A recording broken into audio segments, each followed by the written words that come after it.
Ah, puta vida.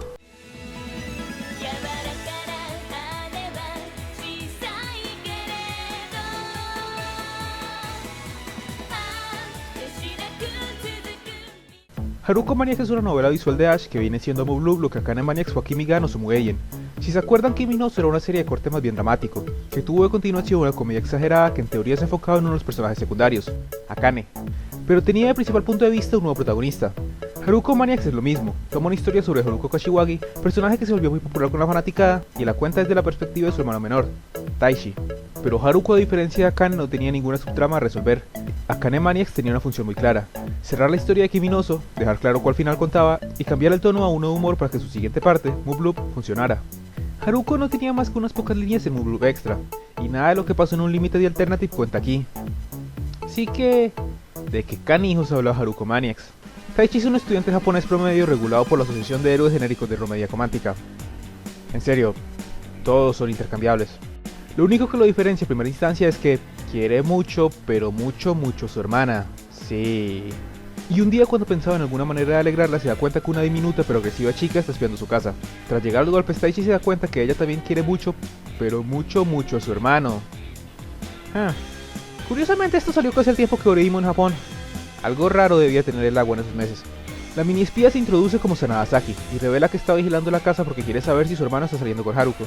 Tras oír las razones y ver las pruebas que Saki reunió, Taichi decide ayudarle a su investigación y el incéstico dúo hará todo lo que está en su poder para demostrar que sus hermanos aún siguen solteros, lo que inevitablemente se convierte en una comedia ridícula y absurda en el mejor espíritu de Move Loop, y todas las reglas de Extra regresan. Así que este es un festival de clichés, y un festival de clichés sin mucha dirección. En Extras, la misma cualidad de ser tan genérico servía un objetivo: crear un choque cuando se presentara el giro, y lograba mantenerse divertido en virtud de los absurdos niveles a los que llegaban. Pero en Haruko Maniacs no hay un objetivo tan específico, y como Takeru y el elenco de Extra no están presentes, el humor ni siquiera tiene el lujo de poder romper las leyes de la física. Así que tenemos que aguantar los clásicos trucos de ser atrapado espiando a alguien cambiándose, los héroes diciéndose idiota el uno al otro a todo pulmón, y los sangrados de nariz seguidos de golpes.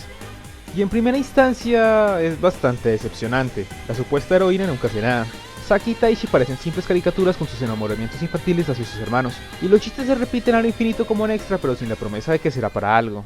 Y sí, luego pasa lo inevitable: se vuelve consciente de lo genérico que es, y el último 30% de la novela se vuelve sobre ver el crecimiento de nuestro dúo de héroes, más que todo para bien. Y tras soportarlos antes como chistes andantes, el cambio se siente natural, e incluso cuando todo está hecho y dicho, genera cariño por esta pequeña historia. Eso es en últimas Haruko Maniacs, un muy pequeño y algo irrelevante cuento de amor y coraje. No es necesario en absoluto, y no continúa ninguna historia que tú esperarías, pero aún con su sencillez y brevedad, termina por relatar un cuento que tiene su lugar en el universo de Ash.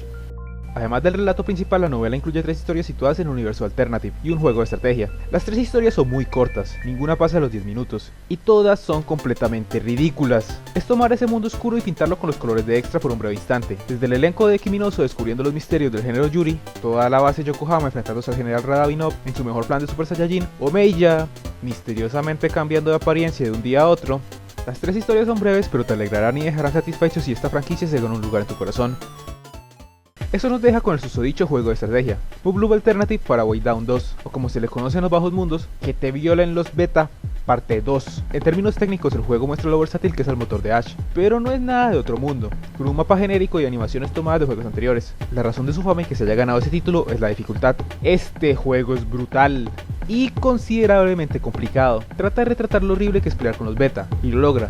La penúltima dificultad, modo infierno, te deja claro desde el vamos que es esencialmente imposible ganar, y el escalón que le sigue es el modo real. La guerra es una mierda. Far Away Down funciona en una cuadrilla hexagonal, según la cual se mueven tus unidades y enemigos, y cuando están en rango pueden iniciar sus ataques. Ambos bandos tienen diferentes unidades, pero además de eso tu munición y combustible son un recurso limitado y vital. Puedes desplazarte volando, los enemigos pueden agruparse en cuadrillas más grandes, y además de todo esto solo puedes apuntar a los enemigos que estén en tu rango de visión, que tiene direccionalidad. Si es tu tipo de juego, Far Away Down vale el precio de entrada por sí solo. Consíguete una buena guía y encontrarás en él un título con mucha profundidad. Aunque es innegable que Haruko Maniacs es una obra para fans de Move Loop y es en últimas imposible de entender sin la trilogía principal, creo que a la hora de juzgarlo hay que verlo por sí solo. Esta no es una historia sobre locos harems o dolor y desesperación, es solo otro pequeño relato con todos los trucos y ventajas del estilo de Ash. Y si lo ves así, Haruko Maniacs más que cumple con su cometido.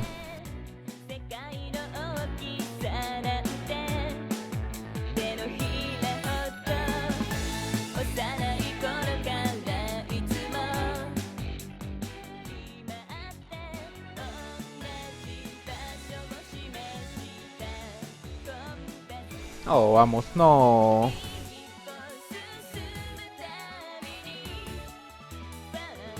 Ah, está bien. Si lo quieren saber, se puede saltar completamente. Y de hecho te dan a elegir si quieres verlas o no. Sáltalas, no afectan nada. Todos son simples fragmentos de la imaginación. Y no sé qué decir de su calidad. La verdad presioné control, ya no tengo paciencia para esas cosas.